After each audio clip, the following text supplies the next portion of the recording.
Product मध्ये डुकराचं मांस, डुकराच्या मांसापासून हाडापासून बनलेलं कॅल्शियम, बोन पावडर त्याला तपासलं. याच्यामध्ये कुठलंही नॉन व्हेजिटेरियन प्रोडक्ट नाही म्हणून त्याला ग्रीन डॉट दिला. मोठी की जमियत उलेमा हिंदची हलालची लॅबोरेटरी मोठी. म्हणजे भारत सरकारच्या सर्टिफिकेशनच्या वर यांचं सर्टिफिकेशन आहे का? जर एकदा हे सर्टिफिकेट दिलं तर त्या ठिकाणी दुसरं कुठलंही सर्टिफिकेशन तुम्ही लावू शकत नाही. याच्यासाठी FSSAI चा कायदा आहे. त्या FSSAI च्या ऍक्ट मधलं क्लॉज 3 आहे. त्याचा अर्थ आहे मिस ब्रँडिंग. त्या जनजागृती समितीचा राष्ट्रीय प्रवक्ता आज महाराष्ट्रामध्ये संपूर्ण भारतामध्ये हलालच्या दृष्टिकोनातून एक मोठा वाद चालू आहे. हलाल सर्टिफिकेशन आज भारतामध्ये हे अनधिकृतरित्या केलं जातं. एकीकडे आपल्याकडे FSSAIचं केंद्र सरकारचं सेक्युलर सर्टिफिकेट असताना आणि ज्या 192 देशांमध्ये FSSAI सर्टिफिकेटला मान्यता असताना हलाल सर्टिफिकेट हे खाजगी मुस्लिम संस्थांकडून नेमकं कशासाठी चालू आहे, या दृष्टीने हा प्रश्न आहे. याच्या पलीकडे जाऊन ज्या हलाल सर्टिफिकेशन देणाऱ्या संस्था आहेत, उदाहरणार्थ जमियत उलेमा हिंद, ही संघटना जाहीरपणे सांगते की आम्ही या देशामधल्या 700 आतंकवाद्यांचे केसेस लढवतो आहोत. त्यामुळे एक प्रकारे देशविरोधी कारवाया करणाऱ्यांच्या साठी या पैशाचा वापर केला जातोय. दुसरीकडे बघितलं, कमलेश तिवारी हिंदू महासभेचे ज्यांची हत्या झाली, त्याच्यानंतर आता मुंबईमध्ये लोकल ट्रेन ब्लास्ट जे झाले 7/11चे 26/11ची केस होती.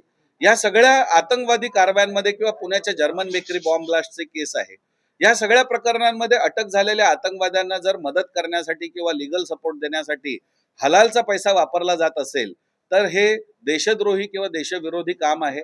आणि अशा देशविरोधी कामासाठी ह्या देशातल्या हिंदू समाजाचा पैसा वापरला जाऊ नये किंवा ह्या देशातल्या सामान्य नागरिकांचा पैसा वापरला जाऊ नये, ह्या दृष्टीने ही जागृती व्हायला पाहिजे. आणि यामुळे हिंदू जनजागृती समिती हलाल सर्टिफिकेशनला विरोध करते. हलालला कोणाचा विरोध असायचं कारण नाही, कारण इस्लामनुसार तुमचे जे खाण्याच्या गोष्टी आहेत, तुम्हाला जी अनुमती आहे त्याला आमचे आक्षेप नाही. परंतु हलाल सर्टिफिकेशन देणाऱ्या संघटनांची जी कारवाई आहेत त्याला मात्र आमचा निश्चितपणे आक्षेप राहील. आणि यामध्ये योगी सरकारने हलालवरती बंदी घातली होती. आज सर्वोच्च न्यायालयात त्याची याचिका चालू आहे. मात्र अशा प्रकारे जी संघटना सर्वोच्च न्यायालयात ह्याला चॅलेंज देते, ह्याच संघटनेची सर्टिफिकेट महाराष्ट्रात दिली जात असतील आणि तीच संघटना आतंकवाद्यांना मदत करत असेल तर मात्र ह्या महाराष्ट्रातल्या हिंदुत्ववादी संघटना शांत राहणार नाहीत. आम्ही ह्या विषयावरती आंदोलन मोठ्या प्रमाणात उभारू. आणि ज्याप्रमाणे उत्तर प्रदेशमध्ये हलाल सर्टिफिकेट बॅन झालं, श्रीलंकेमध्ये हलाल सर्टिफिकेट बॅन झालं, तशा पद्धतीने महाराष्ट्रात, भारतात सुद्धा हलाल सर्टिफिकेशन बॅन झालं पाहिजे. हलाल मुक्त भारत झाला पाहिजे, अशी आमची घोषणा आहे. नाही, या दृष्टीने आम्ही हाच खुलासा केलेला आहे की गोकुळच्या जे पदाधिकारी आहेत त्यांनी गोकुळच्या गरीब शेतकऱ्यांना, हिंदू शेतकऱ्यांना सांगायला पाहिजे, ज्यांच्याकडून आम्ही सर्टिफिकेट घेतलेलं आहे ती संघटना नेमकं ते पैसे कशासाठी वापरते आहे, त्या संघटनेची नेमकी कामं काय आहेत. तेव्हा हे जर सांगितलं तर ह्या सगळ्या गोष्टींचा खुलासा होईल आणि शेतकरी सांगतील की बाबा आम्हाला हे सर्टिफिकेट पाहिजे की नाही. कारण मुळातच या संदर्भात आपण लक्षात घेतलं पाहिजे, महाराष्ट्रामध्ये दूध उत्पन्न जे होतं तर ते 16.16 मिलियन टन आहे आणि महाराष्ट्राची मागणी जी आहे ती 19 मिलियन टन आहे. म्हणजे जवळपास 2.5 मिलियन टन दूध महाराष्ट्रातच कमी उत्पन्न होतंय.